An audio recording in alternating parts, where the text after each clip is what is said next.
Assalamualaikum Baraya, selamat datang kembali di Guru Gembul Channel. Apakah Baraya kenal dengan Pak Rudi Kurniawan?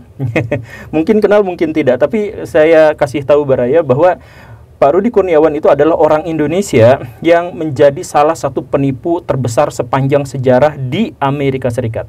Jadi korbannya itu adalah orang-orang Amerika Serikat dengan total penipuan mencapai 28 juta dolar. Silahkan dirupiahkan kalau mau. Ya, jadi dalam hal ini mungkin kita harus bangga pada Pak Rudi Kurniawan karena beliau adalah orang yang mampu, orang Indonesia yang mampu menipu orang-orang paling kaya di negara paling kaya di seluruh dunia, yaitu di Amerika Serikat. Kagum nggak? Kagum nggak? Bahkan cerita tentang beliau ini sampai difilmkan, ada di Netflix, ada di mana-mana gitu. Tapi kalau Baraya mau lihat latarnya, setelah Baraya kagum, wah luar biasa, ini keren gitu ya, dia bisa menipu orang paling kaya di negara paling kaya gitu. Ya, tapi kalau misalkan Baraya lihat latarnya, ternyata gak terlalu mengagumkan. Maksudnya wajar. Kenapa bisa seperti itu? Karena keluarganya terdiri dari orang-orang yang sangat legendaris. Itu katakanlah misalkan Pak Edi Tansil adalah seorang koruptor terbesar di zaman Orde Baru, yang di kala itu saja, ketika harga semuanya masih sangat murah, beliau korupsi 1,3 triliun yang menjadikannya dia koruptor terbesar di zaman itu. Luar biasa kan? Dan sampai sekarang beliau tidak bisa ditangkap karena memang uangnya terlalu besar untuk ada orang yang mampu menangkapnya gitu. Dia bisa kabur kemana-mana gitu. Itu pamannya yang satunya lagi. Sedangkan paman yang lainnya lagi itu adalah Pak Hendra Raharja. Beliau juga adalah salah satu koruptor terbesar di Indonesia yang korupsi di BLBI yang menyebabkan kerugian sekitar 2,6 triliun. Jadi dia ngambil uang segitu ya. Dan sampai meninggalnya dia tidak berhasil untuk dihukum karena kekuatan ekonomi yang sangat besar. Nah, kalau paman-pamannya legend-legend seperti itu, maka Pak Rudi Kurniawan juga ternyata menjadi salah satu orang yang legend gitu, yaitu menjadi penipu di luar negeri. Saya benar-benar harus belajar banyak dari keluarga ini, bagaimana caranya keluarga ini bisa mendidik orang-orang selegend itu gitu. Tapi tentu saja di episode ini kita bukan hanya akan belajar tentang itu, kita akan belajar tentang sesuatu yang lain. Jadi simak videonya, yuk kita mulai.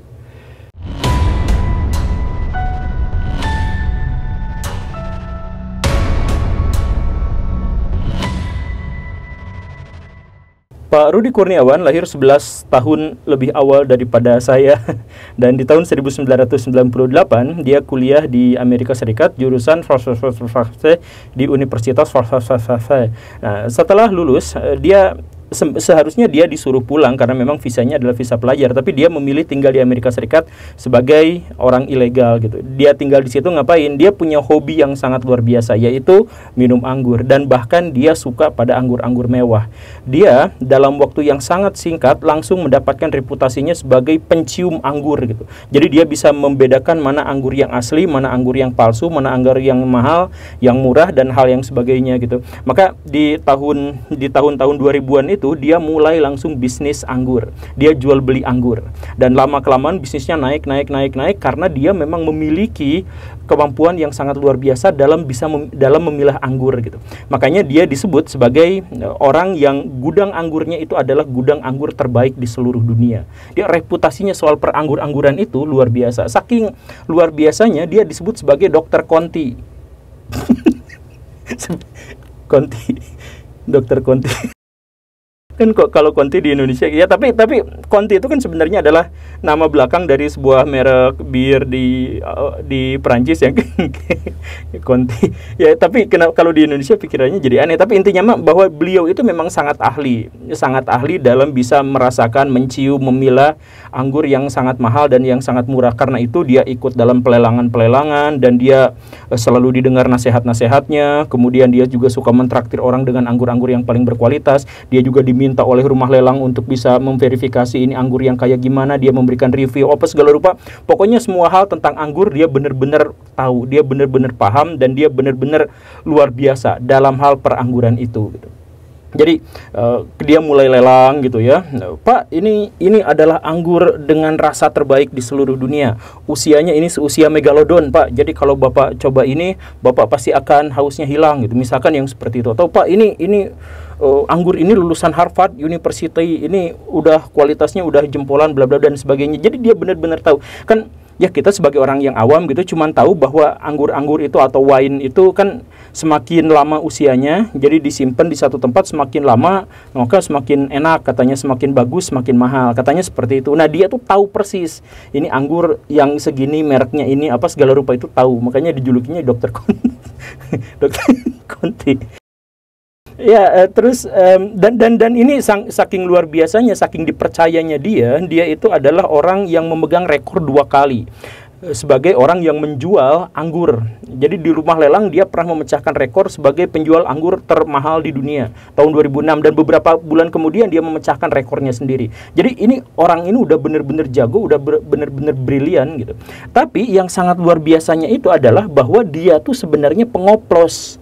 Bahwa sebenarnya dia itu memang ahli dalam anggur, dia tuh jago dalam anggur, dia tuh memang punya koleksi anggur yang paling mewah, paling mahal, itu memang benar. Tetapi kalau dia jualan ke luar, ke orang-orang, itu dia palsu. Jadi dia ngoplos anggur itu dari anggur yang biasa-biasa aja, yang kayak gimana, yang beli di Alfamart ya, yang kayak gitulah, guru di Alfamart nggak mungkin ya. Ya, yang biasa-biasa aja gitu, itu dia bisa jual dengan harga yang sangat-sangat mahal, dan dia bilang ini capnya dari merek ini capnya dari merek ini. Begitu. Nah, tapi memang akhirnya tersandung juga kan. Jadi tak lama setelah dia berhasil untuk memecahkan rekor, dia kesandung, dia ketahuan. Ini kan Pak Rudi Kurniawan itu, ini jual ini harganya segini karena ini produknya begini gitu ya. Ini usianya sudah sekian tahun gitu. Nah itu dikonfirmasi ternyata sama perusahaan si birnya itu yang bilang bahwa kami belum ngeluarin produk itu di tahun segitu, jadi itu pasti palsu. Ini dijual itu di seluruh dunia hanya 6 dan sudah terbeli semuanya. Jadi kalau masih ada yang jual, ini berarti palsu. Nah ketahuan palsu. Nah, pemalsuan inilah yang pada akhirnya membongkar semuanya. Jadi selama ini dia menjual miras anggur-anggur oplosan, dijualnya dengan harga yang selangit, dijualnya dengan harga barang mewah gitu. Makanya ini penting buat para pengoplos di Indonesia, kan pengoplos miras di Indonesia itu dapat duitnya sedikit tapi di penjaranya lama gitu. Coba belajar seperti Pak Rudi Kurniawan, seorang legend luar biasa. Dia membeli anggur yang sangat murah, yang sangat biasa-biasa aja, tapi dijual ke orang-orang paling kaya di Amerika Serikat dengan harta hasil penipuan mencapai 28 juta dolar. Luar biasa banget itu. Ya, tapi akhir ceritanya adalah bahwa beliau kemudian dihukum 10 tahun penjara karena sudah terbukti melakukan penipuan gitu. Tapi saya coba mau berpikir kritis gitu ya. Sebenarnya apa sih yang membuat dia dijerat penipuan? Kan sebenarnya dia tidak menipu apapun. Yuk kita telah sedikit demi sedikit ya. Barang itu kita bagi menjadi 3 kategori. Yang pertama itu adalah barang jelek, kemudian barang biasa-biasa aja, dan barang bagus.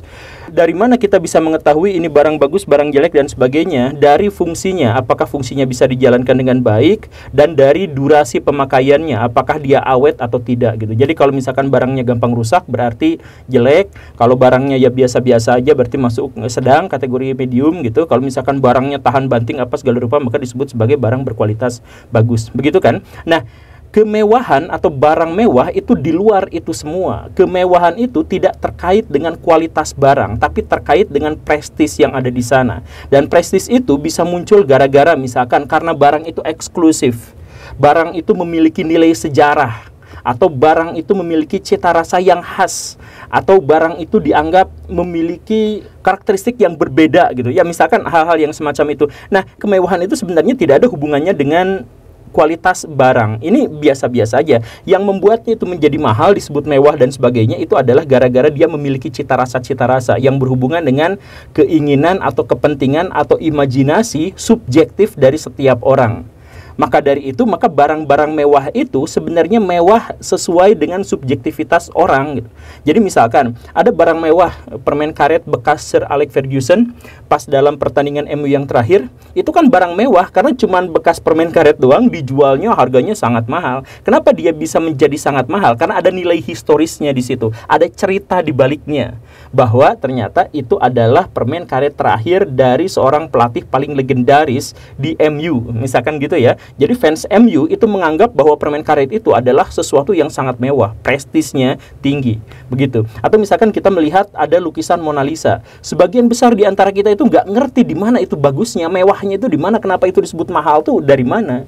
Karena lukisan orang-orang yang di pinggir jalan juga banyak yang bisa melukis dengan seperti itu gitu. Banyak orang yang akan mengiranya seperti itu. Tapi untuk orang-orang yang memiliki pandangan tentang sejarah, orang-orang yang memiliki pandangan tentang seni dan sebagainya, nah itu berbeda cerita. Berarti itu sebenarnya barang mewah itu subjektif. Nah, karena subjektif itu, maka sebenarnya orang-orang yang bisa menikmati kemewahan hanya orang-orang tertentu, termasuk juga anggur. Anggur itu bisa dirasakan bahwa ini sangat mewah, sangat lezat, ini berusia sekian ratus tahun dan sebagainya. Itu hanya bisa dirasakan oleh lidah-lidah orang tertentu gitu, bukan lidah semua orang. Nah, orang-orang kaya itu berusaha menjual prestis yang tidak pernah dimilikinya. Jadi walaupun sebenarnya dia nggak ngerti anggur, walaupun dia sebenarnya nggak tahu itu anggurnya usianya ratusan tahun dan sebagainya, dia tetap membeli itu karena prestis. Nah, karena dia membeli karena prestis itu, maka sepanjang 10 tahun Pak Rudi Kurniawan itu jualan oplosan, nggak ada orang yang sadar. Kenapa nggak ada orang yang sadar? Karena orang-orang itu nggak pernah bisa membedakan mana barang yang asli dan mana barang yang palsu. Kenapa? Karena kemewahan hanya dimiliki oleh segelintir orang, sedangkan ada orang-orang yang cukup kaya, cukup tajir, cukup boros untuk bisa membeli barang yang sama sekali tidak bisa dirasakan kenikmatannya. Dia hanya membeli prestisnya saja. Dia hanya membeli bahwa barang ini saya mampu membelinya tanpa tahu sebenarnya ini kualitasnya bagus atau tidak gitu. Nah, wajar kalau misalkan selama 10 tahun akhirnya penipuan tidak terendus. Jadi dalam konteks ini sebenarnya sama sekali tidak ada penipuan. Maksudnya tidak ada penipuan itu gini. Kan orang-orang kaya itu beli anggur untuk prestisnya, bukan untuk rasanya kan? Karena untuk rasanya dia nggak ngerti, makanya dia ditipu juga mau-mau aja, karena dia nggak ngerti soal rasanya. Dia beli itu karena prestis. Orang-orang sudah melihat bahwa dia membeli anggur yang prestisius, ya udah selesai. Jadi dia dapat prestisnya, dia nggak dapat rasanya, jadi sama sekali bukan penipuan. Jadi Pak Rudi Kurniawan itu nggak menipu. Pak Rudi Kurniawan itu hanya memanfaatkan orang-orang yang kaya melalui ego-ego mereka yang pengen terlihat sebagai orang kaya, orang tajir, orang dengan prestis tertentu dan sebagainya, kan seperti itu. Ya, tapi kalau misalkan kita mau berbicara tentang hal penipuan itu, ya memang menipu orang kaya itu menjadi subjektif juga pada akhirnya, sama seperti kemewahan itu sendiri. Sebagai contoh begini ya, kita ambil sisi lain selain anggur gitu. Ada tas mewah, harganya 60 miliaran gitu ya, sekitar segitulah. Namanya itu saya bacakan ya, saya bacakan dengan profilnya. Mowad 1001 Neg Dimon Bag. Nah, itu namanya. Harganya berapa ya? Sekitar segitu. Kenapa tas ini sangat mahal? Saya jelaskan profilnya. Tas ini mendapat inspirasi dari beberapa kisah romantis paling epik di dunia. Keindahan yang sangat luar biasa ini mengandung 4.517 berlian, tepatnya 105 berlian kuning, 56 berlian merah muda, dan 4.365 berlian tidak berwarna dengan berat total 381,92 karat. Sekelompok pengrajin yang terampil duduk bersama sekitar 8.800 jam untuk membuat tas yang menakjubkan ini. Guinness Book of Record memverifikasi tas ini sebagai tas tangan paling mahal dan paling berharga di seluruh dunia. Oke, ceritanya seperti itu. Kita mulai analisis satu demi satu. Tas ini mendapatkan inspirasi dari beberapa kisah romantis paling epik di dunia. Ini kan subjektif. Ya, siapa juga gitu yang bisa memahami bahwa cerita romantis itu berubah menjadi tas seperti ini dan dipahaminya begitu gitu kan? Itu adalah benar-benar subjektif. Atau misalkan bahwa cerita itu adalah salah satu cerita paling romantis di dunia, itu juga kan sebenarnya subjektif. Kita tidak bisa menilai itu. Atau misalkan kemudian kita lanjut lagi. Sekelompok 10 pengrajin yang sangat terampil duduk bersama selama 8.800 jam. Ya, emang kenapa dengan itu? Definisi paling terampil itu gimana gitu? Tapi kan tidak dijelaskan. Tapi lanjut, misalkan keindahan yang luar biasa ini, keindahan ini kata siapa? Tidak untuk semua orang. Mengandung 4.517 berlian, bla bla bla bla bla. Nah, berlian juga kan itu harganya itu sudo.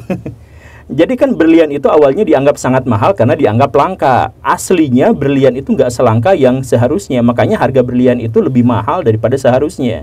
Jadi harga berlian itu yang ditempelkan di situ itu aslinya tidak mungkin sampai semahal itu. Ya biasa-biasa aja.